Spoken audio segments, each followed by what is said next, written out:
Our next guest is known as the man who saw it all before everybody saw it. We're talking about a year ago, October, during the first month of Fox Business's young life. He predicted the global economic meltdown and the Dow falling below 10,000 that is now bringing the market to its knees. And now he says things are going to get even worse. Great. Especially if we pass this massive spending stimulus plan. He is Peter Schiff, Euro Pacific Capital President and author of Crash Proof, How to Profit from the Coming Economic Collapse, which is here now, actually. He'll be spending the last hour of trading with us today. Hi, Peter. Hi, Liz. Worse? Define worse. Can you? Oh, I mean, it's going to get horrific if we pass these stimulus plans. And remember when they passed the first stimulus, when I was talking on Fox Business, remember Bush's $200 billion, whatever that original stimulus was? People got the checks for $500 to $700. Yeah, I mean, I knew that would help make it worse, and they would come back with a bigger stimulus. The stimuluses are basically the equivalent of throwing gasoline on a fire.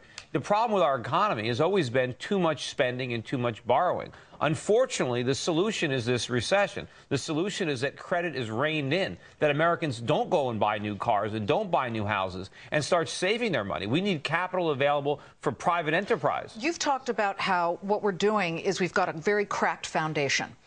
And instead of fixing the foundation, we're building a brand new building on top of a foundation that's going to collapse. Sure. I mean, people don't understand that what's happening now is not the problem. This is the consequence of the problem. The problem was the phony consumer credit-driven economy that we lived under for so long. And, you know, the real crisis is not here yet. The real crisis is the one that we're making now. Once the bond bubble bursts and the dollar collapses, then we're going to have sky-high interest rates and consumer prices at the same time. You've talked about lines. You've talked about food lines and lines for things because people won't be finding that it's profitable to manufacture anything anymore. Well, the reason we're going to have lines for food is I think the government is going to put price controls in on food and energy, because all the inflation that the government is creating right now is going to lead to sky-high prices for those types of goods. And what the government is going to do is repeat the mistakes of the 1970s. We're Russia. Lines for food. That's what Peter says. Well, they're going to put on price controls, and that creates shortages. Let me just quickly mention, though, that you've come under attack by these bloggers lately. And, of course, you can't believe every blogger that's out there, but the Journal jumped on this.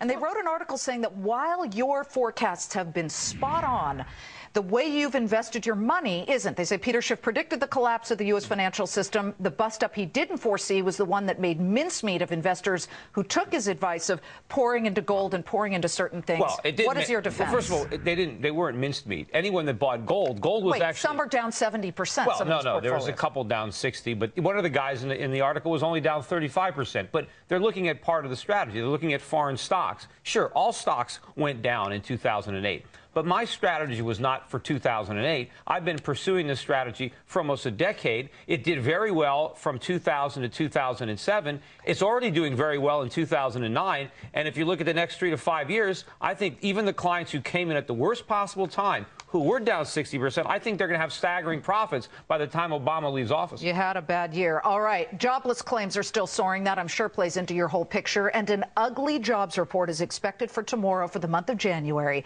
When will we see the unemployment tsunami recede? And will that be the sign of an economic recovery? Sandra Smith, what do you think? I'm going to agree with Peter Schiff right off the start here, and the fact that it's going to get a lot worse before it's going to get better. I think that the market's already bracing for a very ugly jobs number tomorrow, Liz. And we've already seen in the past week Macy's, Eastman, Kodak, and Starbucks cut. But with most economists saying it's going to get better in the second half or the first half of 2010, I think we're going to start to see these companies not be cutting so many jobs in the second half. Robert Cray, they always say unemployment numbers are a rear view indicator. They are, and the market tends to try and rally 6 to 9 months ahead. We've seen a couple of false start rallies. We may be witnessing one here today. Unclear. We won't know for some time. But clearly it's going to get a little bit worse. I mean, economists I've been talking to, traders, don't see it abating this month or next month. Because keep in mind, all those huge announcements we've had in the past week or two, they won't be taking place until the next month or two. So we are going to see these numbers at least stay at this level, if not increase a little bit, before they start to recede a little bit, perhaps later in the year. Peter, I know you think it's going to get worse. How much worse will the unemployment rate get?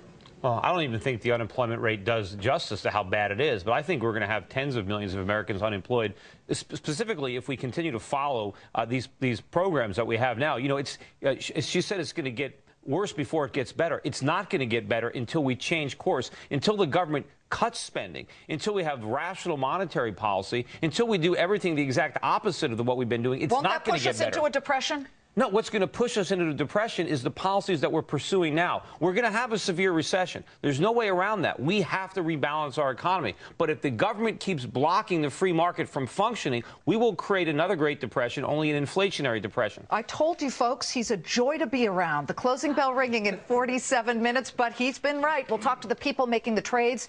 That's in our floor show next. And later, how much a bang will we really get for each particular stimulus buck?